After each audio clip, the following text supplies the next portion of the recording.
Apes on tape.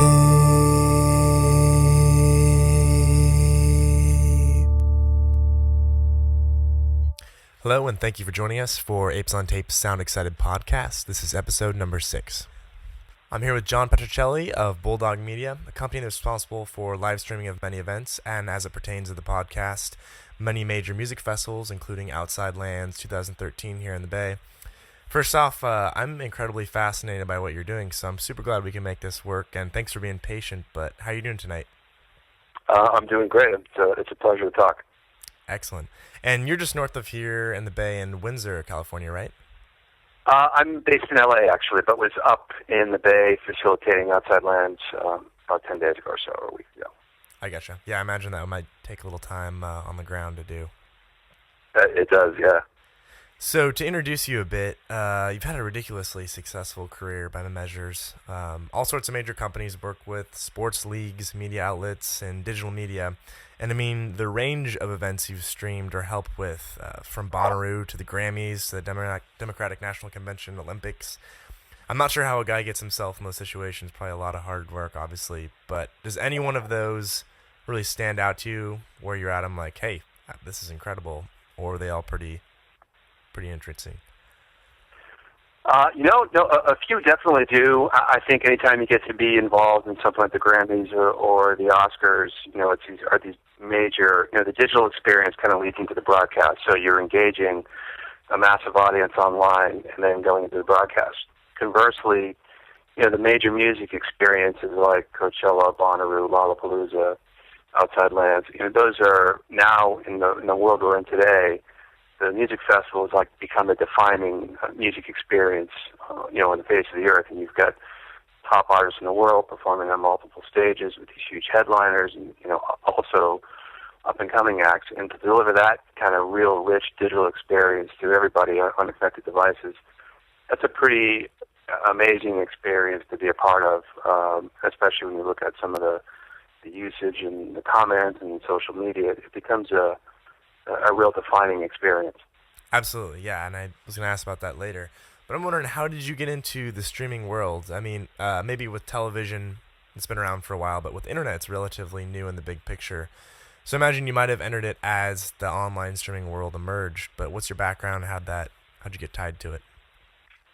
Interesting enough, I had spent way back early in my career some time I worked for a computer company, NCR, and that kind of morphed into telecommunications around the 90s, and then that kind of gave birth to the dawn of data, which ultimately was the internet. And I met a couple of guys from MIT, and we started a company right in Harvard Square that was the early days of building websites and properties. And I kind of decided I liked that business a lot and wanted to be more involved in the entertainment process. So I relocated to LA and started to learn that business from the ground up in some of the major mailrooms, William Morris Endeavor, and learn the business. And I started to realize that at that time, the entertainment community had become pretty fascinated with the internet, a place I had already been. And where those two worlds connect, TV, film, music, to me was the streaming industry and the ability to deliver content out. So I quickly moved into that arena, and because I kind of understood that world, it was easy for me to navigate technology into that community. And I kind of knew what their concerns were, whether you were an artist or a TV producer or a network or a studio, kind of walk them, help them kind of transfer and move into that world. And early on, I was privileged enough to work with Prince, who theoretically is one of the most groundbreaking people in the world, and one of probably the most successful independent artist of all time, and that really piqued my interest even further in moving this industry forward. So I've spent time in delivering content, time in protecting and monetizing it, but also now, my real focus has been live, and the world we're in today is distributing these premium live experiences to consumers on any platform. Absolutely. And kind of going back to what you said with the entertainment industry embracing streaming, about what period, year, more or less, would you say that the entertainment industry realized, hey, not only is this some kind of pie-in-the-sky idea, this is a real thing that we can make on the ground and make happen? When did they start embracing all that? I think right around the time when YouTube decided to launch and enable live experiences, and so there were a couple different things that happened on their platform. Obviously, there was a big YouTube concert from the Rose Bowl in Pasadena, and then they started to develop a series with American Express, and that became a series called On Stage that we were fortunate enough to help, facilitate, where MX takes an iconic venue, a big musical artist who's got a record they're releasing, and they marry that with a feature film director, and they deliver this live experience through multiple camera feeds. So we did things like Duran Duran at the Mayan in Los Angeles with David Lynch directing, Arcade Fire in Madison Square Garden with Terry Gilliam, and John Legend, The Roots from Terminal 5 in New York with Spike Lee. So when those things started to happen on YouTube's platform, and then obviously Coachella and the other major festivals, that to me very much legitimized this as a business. And we started to see massive adoption. Consumers really wanted to tune in and experience music in a different way or performance in a different way, meaning different camera angles, etc., or they could see a stage being taken down. This is going back to even like 2008 with Live Earth, or where they could see a stage being taken down for a new band, but also switched on the stage and watch another artist perform. It just became a different way to view this content, and YouTube really moved the needle there, and it became obviously now a great way to engage and consume and enjoy that experience. Absolutely. And in terms of the logistics of this, it's, in my mind, an incredible feat to pull that off, but I'm wondering what goes into actually streaming a festival live. Maybe it's similar to a television broadcast and then, just a different means of distribution, but maybe you could walk us through the process of how does Paul McCartney playing on the stage get transferred to some fan's screen in, Omaha, Nebraska? What does that take? It's a significant undertaking. Our approach has always been we want to create a broadcast experience no matter what platform you're on, whether you're on an iPhone, a desktop, a PC, Mac, Android, connected TV, or a gaming console. So the production teams are, Grammy-winning teams of people that understand the nuances of live television, but also how that translates into the digital arena and the internet. So that's kind of the first step, is deploying a production team that understands that basic philosophy, and also people that understand live music and how to work with artists. So a festival like Outside Lands or Bonnaroo that we did is a pretty elaborate production team that shoots a whole bunch of stages. So it could be 4, it could be 3.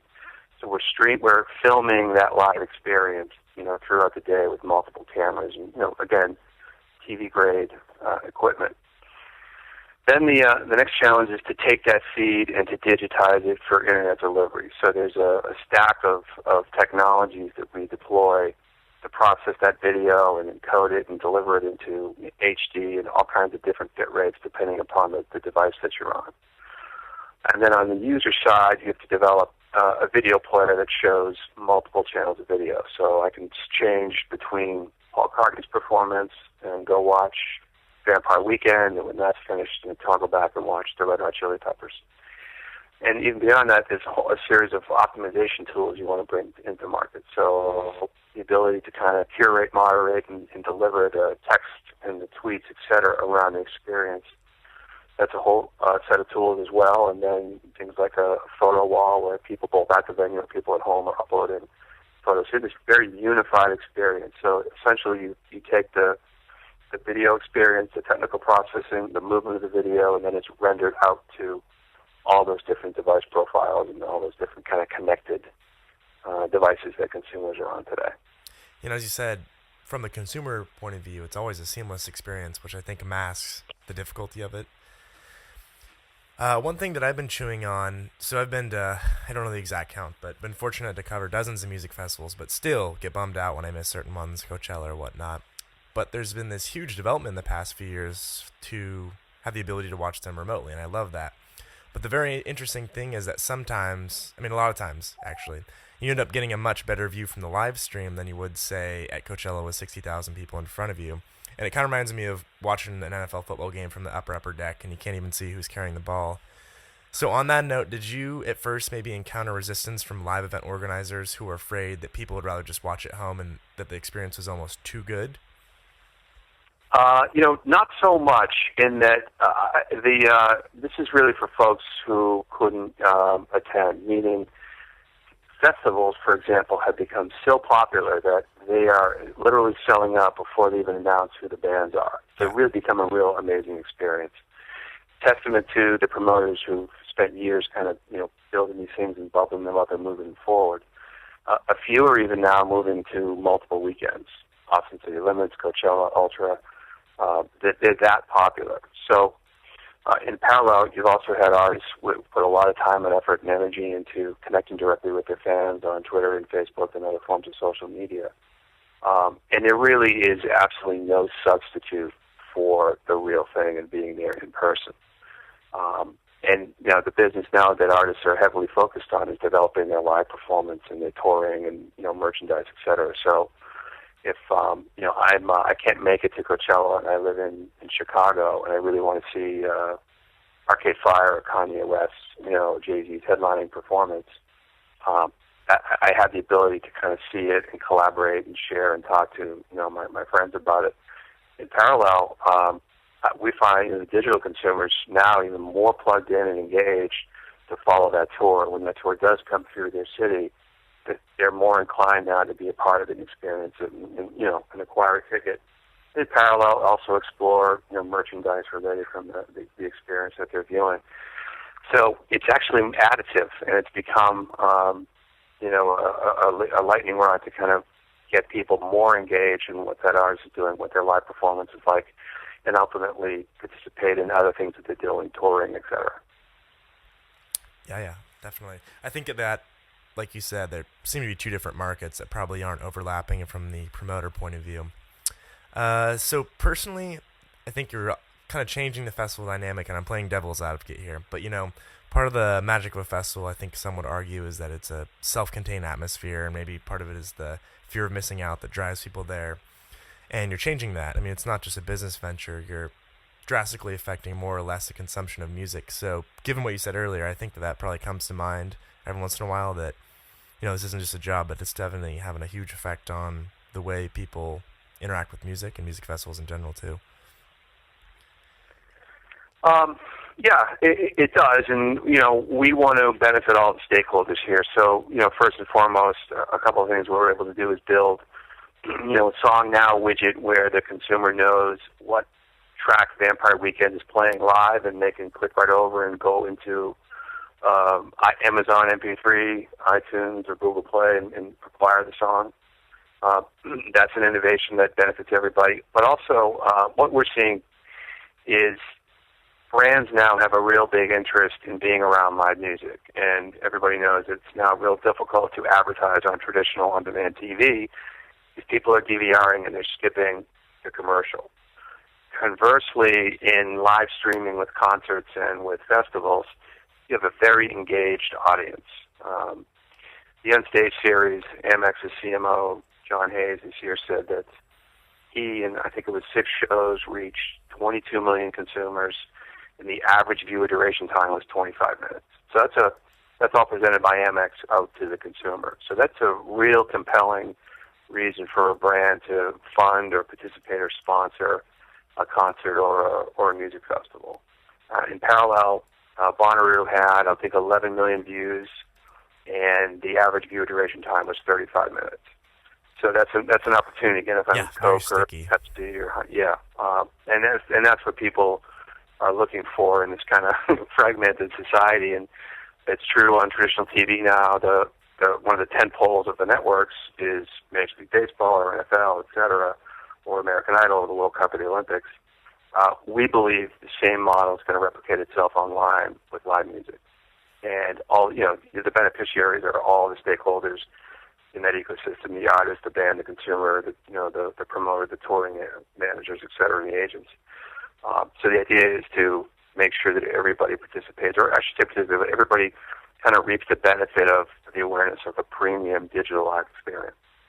Yeah, and I think, like you said, that there's opening a lot of doors for people outside of the festival that normally just have no association to it. So it's not like you're losing out or there's something that might be lost monetarily. It's that you're opening new doors. And I think we've broken new grounds there, but I think there'll be additional changes going forward as the economies of scale start to allow smaller and smaller events to live stream this, and it's cool when a Golden Voice has tens of millions of dollars in the budget to use. And don't get me wrong, but I think we'll see way more doors open, and as more festivals are allowed to and financially capable of streaming, that might become a standard feature. An example of Pickathon in Oregon, they only have, I think, 5,000 people max attendance compared to Outside Lands at 75,000. But it's great to be able to stream that. And I was talking to a friend who organizes a smaller music festival, and he said that YouTube, to get it to stream on YouTube, he was talking hundreds of thousands of dollars. But hopefully that would be, becoming cheaper as it gets easier. Do you think that's coming soon, more and more festivals being able to do that? I think that's the high-growth segment of this industry. So festivals that specialize in certain types of music, be it country, electronic, hip-hop, etc. Those are, I think, have, in our world, it's two types of followings, the big, massive, popular following and then kind of the niche audience. The niche audience is a very powerful viewer, if you will. So there's also the opportunity you can charge for these experiences. I think that's a developing market that may be more applicable to the niche industry. But the ability to kind of turn on, the next tier or a couple tiers below those music experiences, they don't necessarily require a great deal of cost or a big brand to underwrite it. But we have dialogue around the clock with brands and agencies and potential sponsors, and some of them are saying, "Hey, I'm interested in a series of festivals or a series of concerts, and I want to make my money go a little further." So maybe it's the Hyundai monthly independent or indie artist concert series that they can kind of build a campaign around. So I would agree that as long as there's an audience, there's a possibility of delivering that digitally and finding some sort of monetization strategy that would allow for it. Yeah, definitely. And on that note, Outside Lands, for example, streams for free. But do you think that models that might charge, like different models from straight advertising, say $1 to watch it or something, do you think they might emerge, or are people so used to free 99 that kind of model won't work? I think there's a place for every potential model. I know you've got a series like Stage It where the consumer can actually tip the artist for the kind of pre-show or backstage content that you don't normally get. That's a model that potentially could evolve into a bigger offering. Promoted advertising-based stuff, single sponsor. I've done projects where, for instance, in the Spike Video Game Awards, where Burger King had 3 different live feeds coming, and they actually married a particular product against a camera feed. So, camera feed 1 presented by the King's Choice, camera feed 2 by the Whopper. So you also open up different ways for the people funding this to participate in it. And maybe they want to sponsor a photo wall, or have a platinum offering where you have to opt in to get additional premium content around it. The idea is to again look for ways to kind of really create opportunities to enable more and more live premium content. Our business is really at the high end. It's premium, HD, highly produced, again, broadcast grade content that lives on every platform. And there are other folks that focus on different parts of that business. But our role is how do we want to find a path to monetization in any way that we can. And it's really, we're enablers, but it's up to the content owners and the artists on how they want to monetize or how they want to put this forward. And maybe it's a marketing exercise. Maybe somebody just wants to promote a product and they want to attach themselves to a music experience. Yeah, definitely. So to round this out, I'm curious, as a guy who's involved with obviously a number of major festivals, I imagine you've seen some great shows. Are there any particular live shows you've seen recently, Outside Lands or otherwise, that have struck a chord with you? Paul McCartney's performance was just, to me, I see it, I've worked at AEG and I live in LA, I see a lot of live music. But his performance, was a body of work. I think it was 38 songs, and yeah, it was incredible. 31 were number 1 hits, and he's also the person who wrote or co-wrote them. So to see that kind of, have that kind of experience, and everybody in the audience, whether they were 15 or 55, knew every word to everything that he performed, really interesting, different experience. The other thing that struck me was the real, almost it was like a movie watching the Nine Inch Nails performance and how that kind of evolves over time and what that's like. So those two really stood out, and I think at Bonnaroo, to see the energy of the crowd behind a Kendrick Lamar performance, or Macklemore and Ryan Lewis, you see how those artists really connect to kind of a young, growing, excited audience. So the kind of spectrum of those 3 or 4 experiences were pretty interesting, and I thought they all translated really well digitally too. I was just going to say at the end of that, yeah, it's interesting that you had those experiences, but how many other people, because of digital streaming, had some sort of auxiliary experience of that too. Yeah. Well, John, thank you very much for joining us. Much appreciated. Again, this is Bulldog Media. I'm sure that you will see events that you love in the future broadcasted by them. Have a great night, and thanks again. I appreciate it very much. Thank you.